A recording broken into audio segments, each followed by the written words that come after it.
मुजफ्फरनगर में दो समूहों के बीच हिंसक झड़प में 14 लोगों की मौत। हिंसाग्रस्त इलाकों में लगाया गया कर्फ्यू। मुख्यमंत्री अखिलेश यादव ने की शांति बनाए रखने की अपील। राष्ट्रपति प्रणब मुखर्जी ने कहा, आजादी के बाद से अब तक हमारी साक्षरता दर में हुई है 4 गुना की बढ़ोतरी, लेकिन यह अंतर्राष्ट्रीय साक्षरता दर के मुकाबले है कम। इसे बढ़ाने के लिए तेजी से प्रयास करने की जरूरत।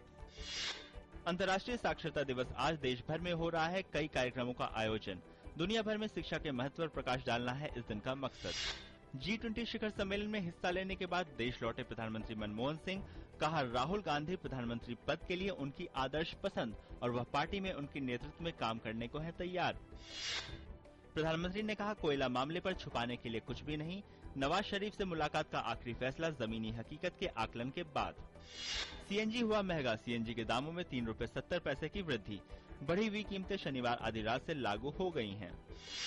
उड़ीसा के पुरी में 100 साल पुराना मकान गिरने से 4 लोगों की मौत, 4 अन्य गंभीर रूप से घायल। हादसे के शिकार कुछ लोग भगवान जगन्नाथ के दर्शन करने बालेश्वर में अगलामाला से यहां आए और इस मकान में रुके हुए थे। महाराष्ट्र में कल से शुरू होने वाले गणेशोत्सव की जोरदार तैयारियां।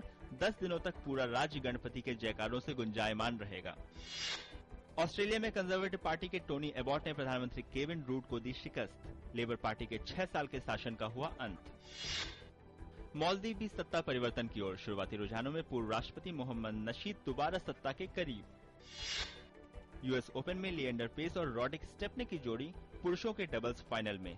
ऑस्ट्रिया के एलेक्जेंडर पेया और ब्राजील के ब्रूनो सोआरेज की जोड़ी से होगा मुकाबला। महिलाओं के सिंगल्स के फाइनल मुकाबले में सेरेना विलियम्स भिड़ेंगी विक्टोरिया अंजारेका से। नोवाक जोकोविच और राफेल नडाल के बीच होगा सोमवार को पुरुष एकल का खिताबी मुकाबला। 2020 के ओलंपिक खेल टोक्यो में आयोजित किए जाएंगे। अंतर्राष्ट्रीय ओलंपिक समिति आईओसी की बैठक में मेजबान शहर के चुनाव गुप्त मतदान से हुआ।